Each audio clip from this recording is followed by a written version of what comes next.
Olá, o TCE na TV está no ar. Confira os destaques desta edição. Corte de Contas sergipana recomenda, por meio de medida cautelar, que a habilitação de empresas que vão participar da licitação para a construção de nova ponte e viaduto na zona sul da capital seja através de sessão pública. Garantir não apenas a eficiência, mas, sobretudo, a transparência. Fiscalização e controle do erário. A gente traz o balanço semanal dos processos julgados pelos conselheiros na sessão do Pleno. Robô Serigi. Prefeitura de São Cristóvão formaliza convênio para uso de tecnologia criada pelo TCE, que aprimora o controle externo e as fiscalizações nos portais da transparência. Vamos poder ver automaticamente tudo o que acontece nas prefeituras. Banca responsável pelo concurso de subprocurador do Ministério Público de Contas de Sergipe divulga data da prova discursiva para os candidatos aprovados na primeira etapa do certame. E ainda, no quadro Diálogo Cidadão, o assunto da semana é o combate à corrupção. Um grande desafio de todos nós. Estou aqui com o Dr. Jackson Souza, coordenador do Programa de Combate à Corrupção no Estado. Fique com a gente, a revista eletrônica do Tribunal de Contas de Sergipe já começou.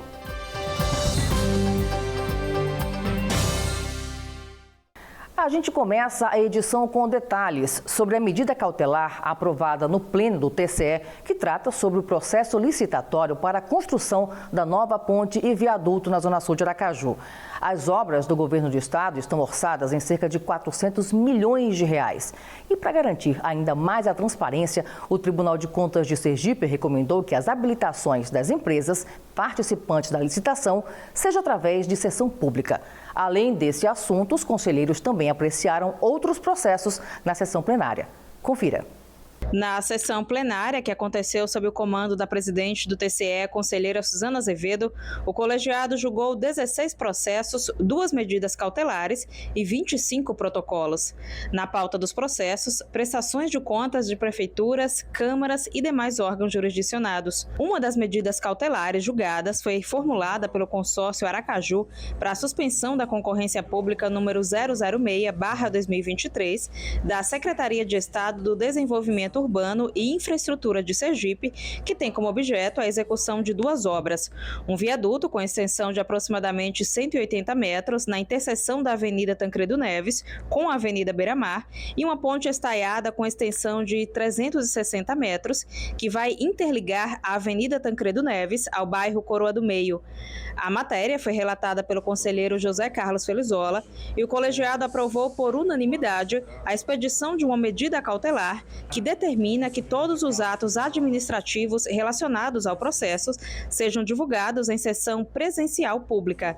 A medida é para garantir mais transparência no processo. Ela não suspende nenhum procedimento licitatório da secretaria em questão, mas apenas ela defende que a secretaria daqui para frente, inclusive nesse processo específico que foi julgado hoje, ela traga que o julgamento das licitações seja de forma presencial, com o intuito de garantir não apenas a eficiência, mas, sobretudo, a transparência, né, do certame em questão.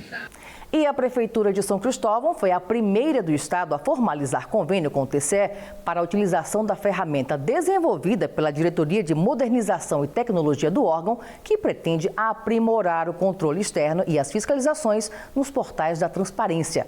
É o Robô Serigi. A parceria foi formalizada com a assinatura do termo de colaboração técnica para o início dos testes com o Robô Serigi. O dispositivo, criado pela Diretoria de Modernização e Tecnologia do TCE, após solicitação da Diretoria de Controle Externo de Obras e Serviços, vai automatizar tarefas de monitoramento dos portais da transparência de todos os jurisdicionados do TCE. Durante a fase de teste, a Prefeitura vai disponibilizar os dados para que o Robô Serigi avalie as informações.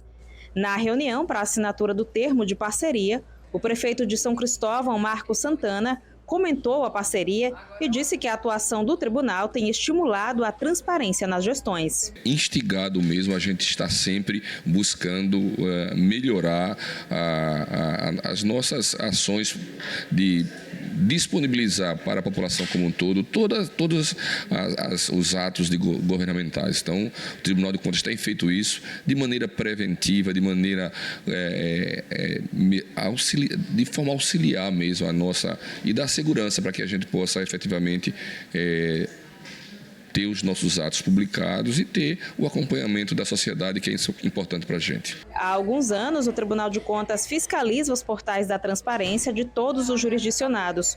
O uso da automação e inteligência artificial no processo de avaliação vai permitir que as fiscalizações sejam feitas a cada 15 dias. A ideia é que até o final deste ano, todas as fiscalizações já estejam automatizadas. Com o robô, que foi totalmente idealizado, né, aqui com os nossos técnicos de TI, vamos ter assim, uma transparência ainda muito maior, porque vamos poder ver automaticamente tudo o que acontece nas prefeituras. E assim, foi escolhido São Cristóvão pela gestão de São Cristóvão, super organizada, uma gestão que realmente traz assim, um equilíbrio muito grande e com certeza eu acredito que até o final do ano nós teremos já praticamente em todos os municípios já conectados com o nosso robozinho, o robozinho Seregi.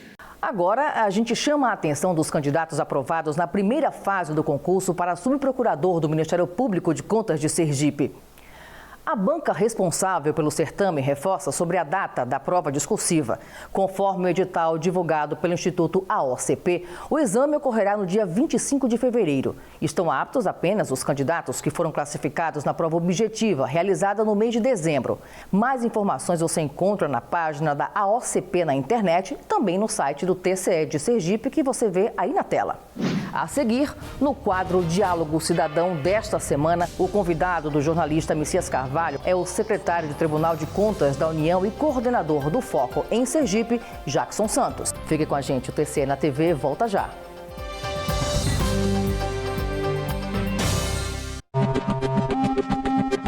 Olá amigos, eu sou o Rogério Aragão, produtor aqui da Cultura FM, jornalista, e a pergunta que eu faço aqui no quadro Coletivo de Imprensa do Tribunal de Contas de Sergipe é a seguinte: qual o papel fundamental do Ministério Público de Contas? Olá, Rosendo, muito obrigado pela pergunta. O Ministério Público de Contas é o órgão do Ministério Público que atua perante as Cortes de Contas. E atua como? Atua de duas maneiras. Uma, fazendo pedidos de auditorias, fazendo representações, pedindo providências ao colegiado. E a outra maneira é emitindo pareceres em todos os processos sujeitos ao controle externo, à deliberação do Tribunal de Contas. E isso é muito importante porque, como órgão ministerial, nós representamos não só a sociedade, representamos a cidadania, o cidadão, mas também somos defensores da lei e do erário, ou seja, defendemos a boa aplicação de recursos públicos perante as Cortes de Contas.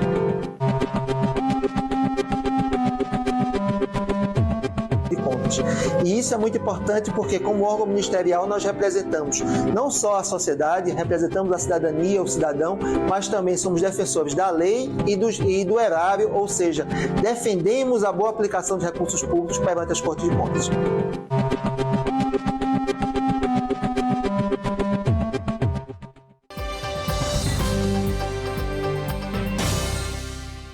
E hoje, no quadro Diálogo Cidadão, o assunto da pauta é combate à corrupção.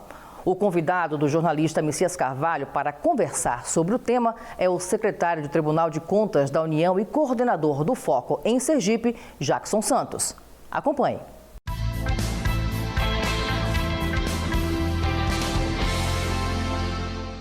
Não tenha dúvida que o combate à corrupção é um dos temas mais discutidos no Brasil. Mas o que é isso? Como se processa? Qual a função dos órgãos de controle e, acima de tudo, de que forma a sociedade pode participar? Nesse espaço Diálogo Cidadão hoje, a gente trouxe o coordenador do Fórum Estadual de Combate à Corrupção, Jackson Luiz Araújo Souza. O homem representa nada mais, nada menos do que o Tribunal de Contas da União. Doutor Jackson, obrigado por sua vinda. Obrigado, Messias. Importante ter aceito esse convite. Se a gente for discutir e perguntar qualquer segmento social, acho que o combate à corrupção acaba merecendo um destaque especial pela importância. E aqui o senhor coordena um fórum que tem essa atribuição. Como é feito esse trabalho? Bom dia, Messias, bom dia a todos. Primeiro agradecer pelo convite, agradecer à Ecojan, ao TCE, pela oportunidade de trazer informações sobre o que os órgãos de controle fazem no Estado, especialmente em relação ao combate à corrupção. E, de fato, a corrupção é um mal que atinge o mundo inteiro, não apenas o Brasil. Mas no Brasil, especificamente, a gente tem uma situação de quase uma endemia, por conta da recorrência e da pouco resultado de muitas ações em relação ao combate à corrupção. A corrupção são estimativas, são números estimativos, mas ela drena recursos públicos que são essenciais para muitas áreas. A estimativa da Fiesp gira em torno de 2 a 3% do PIB, o que dá muitos bilhões de reais. E isso é muito ruim. Mas o combate à corrupção, e eu gosto muito do termo enfrentamento à corrupção, porque eu costumo fazer uma distinção entre o combate, o enfrentamento a posteriori e o enfrentamento preventivo. Nós precisamos ter um enfoque maior na prevenção à corrupção. Porque é muito comum a gente ver no noticiário ações da polícia, Polícia Civil, Polícia Federal, prendendo agentes corruptos. Isso tem que ser feito, de fato isso tem que ser feito, e a sociedade quase que entra em catarse quando vê algum figurão sendo preso, sendo punido. Sendo punido não, sendo preso, e aí é onde eu quero chegar. Porque muitas vezes essa prisão ela vem tarde demais, ela não evitou que o mal acontecesse, e o que a gente precisa fazer é que evitar o mal acontecer. Evitar o desvio de recursos públicos, porque quando o desvio acontece, quando há essa prisão, ainda que a polícia consiga prender, ainda que consiga processar essa pessoa, ainda que consiga julgar e condenar essa pessoa, o dano não vai ser reparado integralmente. Como é que tem sido feito esse trabalho? O senhor coordena esse fórum que tem o Tribunal de Contas como um grande parceiro, né? Daí a sua vinda aqui, esse espaço, diálogo com o cidadão, diálogo cidadão, né? Como está sendo desenvolvida essa atividade? Como prevenir? O FOCO, que é o Fórum de Combate à Corrupção no Estado de Sergipe, ele é estruturado na forma de uma organização, um fórum colaborativo de órgãos de controle. Então fazem parte do FOCO os órgãos de controle aqui no Estado, Ministérios Públicos de Conta, Ministério Público Federal, Ministério Público do Estado, Tribunal de Contas do Estado, Tribunal de Contas da União, Polícia Civil, Secretaria de Controle, Secretaria de Administração de Transparência e Controle, que é a antiga CGE. Então, esses órgãos, eles participam dessa arena colaborativa de troca de informação e formulação de ações de combate à corrupção ou de ações de fiscalização visando inibir a ocorrência de fraude e corrupção. Então, a ideia do fórum é ter um local, um ponto de encontro, de compartilhamento de informações para que não haja sombreamento ou retrabalho nessas ações desses órgãos. Dá para fazer um corte e dizer, olha, a partir de tal tempo ou da própria atuação do fórum, a gente conseguiu eficácia, conseguiu resultados pragmáticos, que parece que não é tarefa muito fácil, a despeito, e aí eu quero a sua análise também, da gente ter um arcabouço legal muito forte, né? A 8666, que é finada agora, né? Ainda tem aí os seus resquícios, veio como a panaceia, como um remédio universal do combate à corrupção, e agora vem outra legislação, a 1433. Como é que está essa luta ao longo desses anos? A medição da percepção de corrupção é feita por vários organismos. O mais conhecido é da Transparência Internacional, que faz essa medição da percepção da corrupção. Mas não é medição da corrupção em si, sim da percepção. Então, tanto o combate quanto as medidas de verificação, de checagem, se está havendo ou não melhoria, elas são muito difíceis, até mesmo porque isso se dilui ao longo de muito tempo. Você falou da Lei 8666, ela lá em 93, quando ela entrou em vigor, quando foi promulgada, o cenário era propício àquele tipo de, como você chamou, de panaceia. Um rigor muito grande, a desconfiança muito grande em relação ao que o gestor deveria fazer quando dá execução da despesa pública via licitações. Abrandou um pouco com a 10.520 e agora com a 14.133.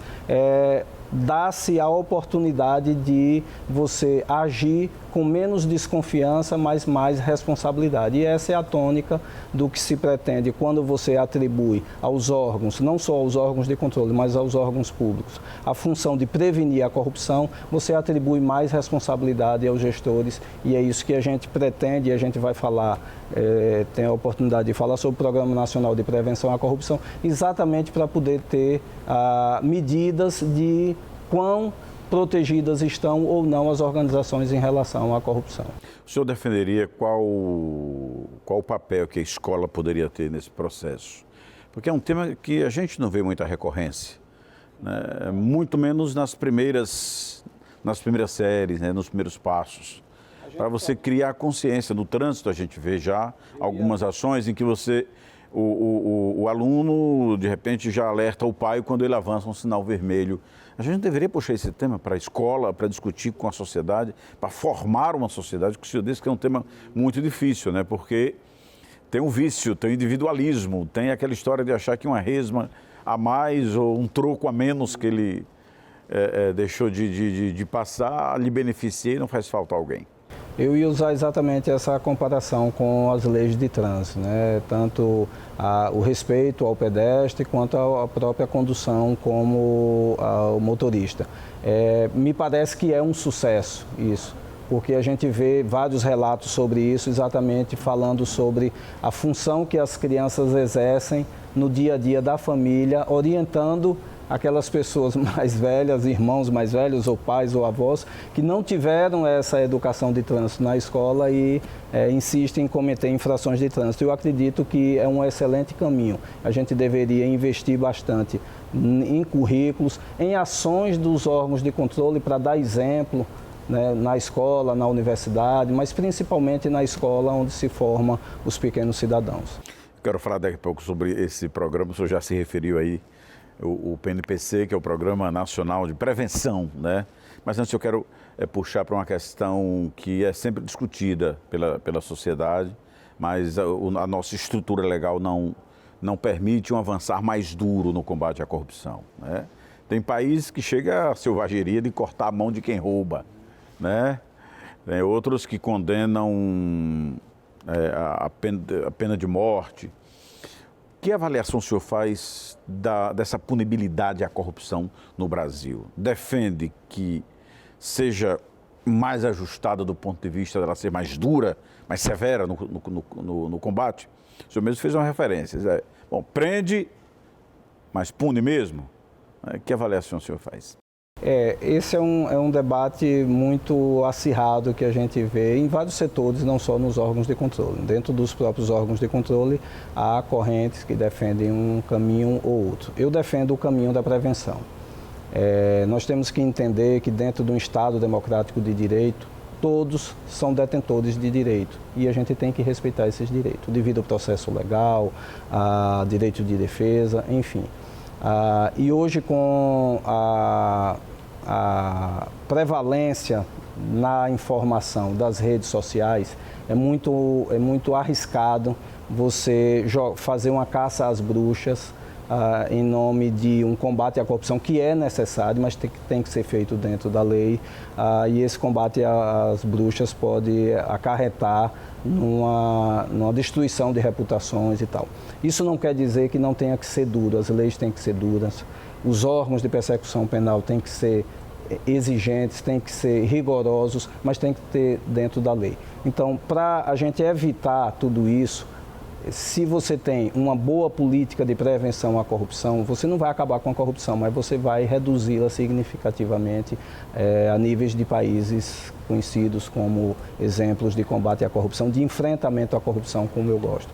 Então, objetivamente, tem que se fazer o combate a posteriori, com rigor, dentro da lei, mas com rigor, mas esse não deve ser o principal caminho.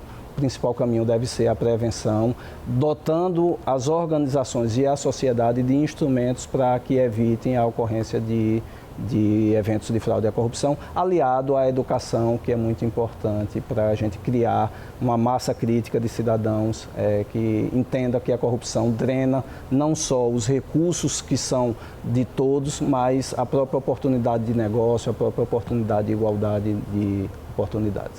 Para finalizar nesse nosso diálogo cidadão, eu gostaria de ouvi-lo, doutor Jackson, exatamente sobre a participação desse maior ator do espetáculo que a gente acaba de se referir, né, bebendo aqui da sua sabedoria sobre o seu acompanhamento, sobre esse combate à corrupção, que é uma coisa, né, infelizmente, que o senhor definiu como endêmica. Eu iria mais duramente, é um câncer que corrói as estruturas sociais e ainda provoca muita miséria. Um alerta à população, né? Acho que talvez ela seja a parte que mais poderia contribuir, ao invés de esperar que a lei funcione, que a lei aperte mais, que o órgão de controle se acorde, que tal técnico veja tal problema, que tal instituição se manifeste. A sociedade como um todo. O grande órgão, o grande agente de fiscalização é a sociedade, porque por mais que a gente invista em tecnologia para poder se antecipar, para poder fazer cruzamento de informações, tentar fazer análises que a gente chama de análises preditivas, tentar adivinhar o que pode acontecer numa licitação, dada a participação de alguns agentes privados, é a população que está presente em todas as ações em que há gasto público. Órgão de controle nenhum tem condição de acompanhar para e passo o que está acontecendo. Então, a partir da educação cidadã, sabedoras do seu direito, porque muitos setores da sociedade sequer sabem dos seus direitos. E isso é um mal muito grande da nossa educação. A gente precisa levar essa informação para o cidadão, sabedor que ele é detentor de direito e deve exigir dos órgãos que nós somos servidores públicos, nós estamos para servir o público.